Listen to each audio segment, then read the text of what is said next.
how to find your niche in business when you feel like you want to help everyone.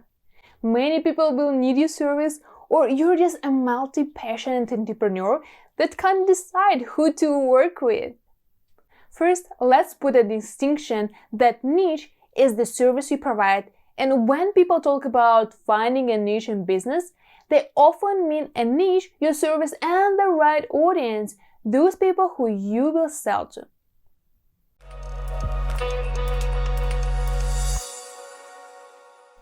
Hi, my name is Marina Baraeva, and on this channel, we talk about how to grow your business and personal brand. And I'm a big fan of niching down, and I filmed the whole video about this. You can check it over there, how to niche down, how to pick your niche, and how it will help your marketing and business growth. But there are several situations when I do not recommend you to niche down, actually, because simply you don't have enough experience in that. For example, you just starting your business. You've never done it before. You started and you look at those gurus who say, niche down, do this, do this. That's all good. It's all practical and they know that that works. But when you just start, you don't really know. You think that your service that you want to provide will help these certain people. In the reality, sometimes they don't need this service, or they need it in the different way, or this service needs to another people, not those who you thought you may help. They will just close their eyes on you and will not pay attention to you, but there will be someone else who needs that. Or you will realize that you actually don't want to work with these people. So all of these comes with practice. And if you know how to niche down, if you know that this is the service you want to provide and those are people who you want to work with, start with this. You don't need to be very specific and very narrow in the very beginning.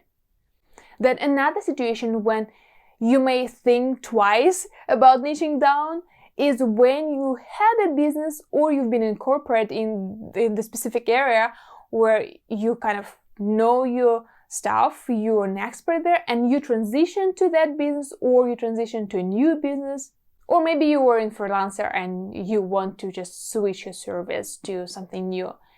Then you're also not sure what will work here, because whatever business you've built before, whatever work you've done before, when you switch to another one, of course you bring your skills, but that not always work the way you want and the way you expect that. Then the third situation when you may think about should you niche down or not, or maybe do not get too narrow, is when you are a multi-passionate entrepreneur.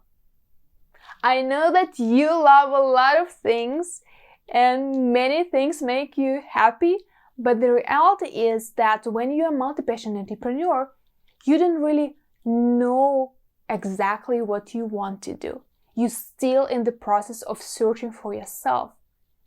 Because once you know these activities make my heart sing, these people I really want to work with, this, I'm certain in that, when you bring them together, then you get to that big project, big mission, big business which you get sick to. While you're a multi-passionate entrepreneur, that's totally fine. That's good that you have so many interests. Explore them. Get more into that. There will be a time when you find the way to bring them all together and they will work for you. And if right now you're not sure which one to focus on, then try everything, a little bit of this and that, and try the combinations of that. Some people who you want to work with, some stuff you want to do. Give yourself time, give yourself a permission to experiment and see the results without judging, without feeling guilty and thinking that I have to niche down because that works for people, that works for them. But does that work for you? You don't need to beat yourself up for, I maybe want to try this or maybe want to try this. Just go and try. That's so simple. And this is another situation when you maybe no need to niche down, when you don't know what to focus on. Try a little bit of this and that, and then decide. And all of of this often comes up that you just don't have enough clients or did not do your service enough time to actually decide, this is what I want to do.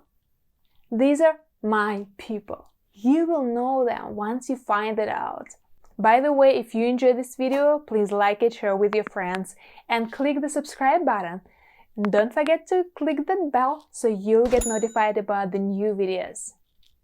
In the beginning, when you start your business, you don't have clients at all. Or maybe you had 1, 2, 3 clients and you feel like, no, I don't want to do this business or I cannot sell for this particular audience. There's just few people. You give up so fast. You make the conclusions way too fast. Imagine if you would work with 100 people, providing the service, whatever you want to do for them. After those 100 people, you would be more certain in who you want to serve and what exact service you want to provide them. And even by that 100 people, if you didn't decide that, that's totally fine. Give yourself time, give yourself a permission to try more and see where your passion lands.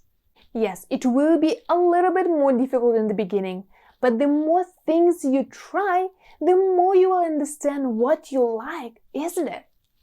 Choosing a niche doesn't mean that you choose one for forever. You can change it. That's your business. It simply means focusing on something that you're best at or have the greatest passion for.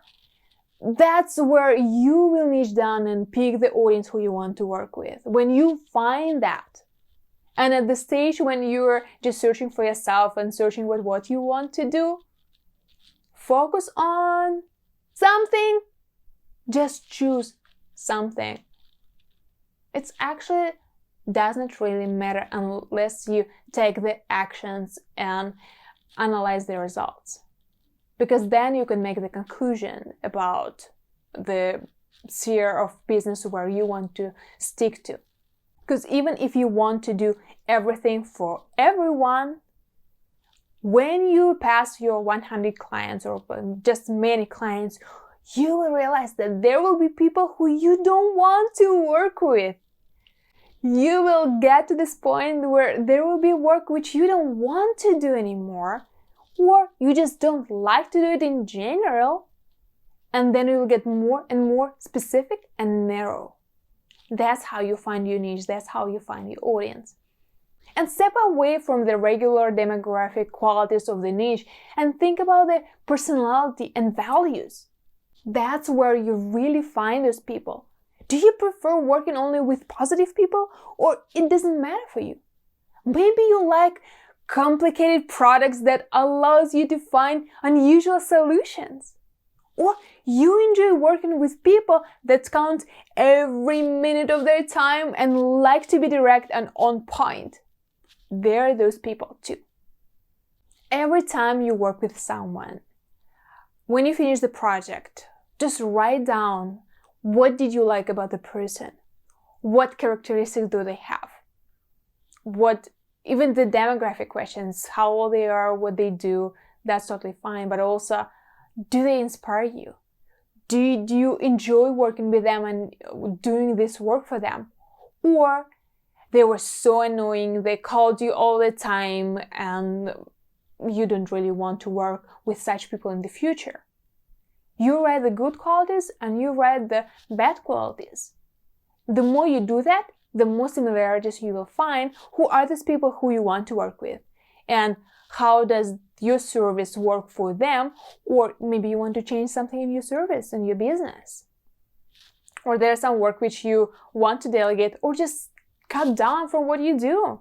Or maybe there's an offer which you already had for people and you're quite satisfied in that, but there is some stuff which you don't want to do or you don't like to do, or it doesn't work for people. You will find it when you start analyzing your work and the clients who you work with. Here are some characteristics of people who I like to work with. They are high achievers. They are value-oriented. They gain value from the relationship with me and others. And they're naturally collaborative. They contribute to and focus on the solutions. They help people. They serve many people. They on the mission to improve their lives. They're easy to work with. They do not explode my brain. They determine. They don't need an accountability on every step. And I love working with them. A lot of time when I started my business, I would end up with people who it's difficult to work with. I felt so tired, and the work I've done for them, they were complaining. They like my work, but they were complaining during the process just about their life, how they don't like what they do. Gosh, it just drains your energy. You don't want this. I want to help everybody, but not everybody wants to be helped. Not everybody wants to be served. And you have your special gift. You have your special qualities, which are meant to be served 100%. They will be best for certain people.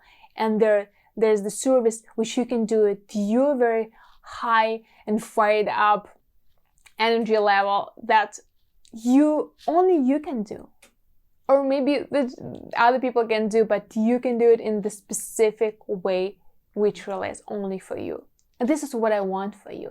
And then once you define that, then you will know that this is my niche, this is my audience, here I can niche down and work, and I will know how to serve my people in the best way. And after working with them, I will be even more energized and on fire to do more work to help even more people. And then at whatever stage you are right now, I recommend you starting building your personal brand, building your audience, building your expertise. There is still the area which you want to work on more. So start creating content, start position yourself as an expert in this area. When you niche down, when you will be more specific, then you will just make it clear for those people who you work with and the audience who you build that this is what I do. You just make it a little bit more narrow. That's totally fine. And there are many ways to build your personal brand, but I recommend you to watch this video where I talk about 7 strategies that will help you to get noticed right now, and many entrepreneurs just miss on them. So you can take advantage of this and grow your personal brand rapidly with whatever area you are.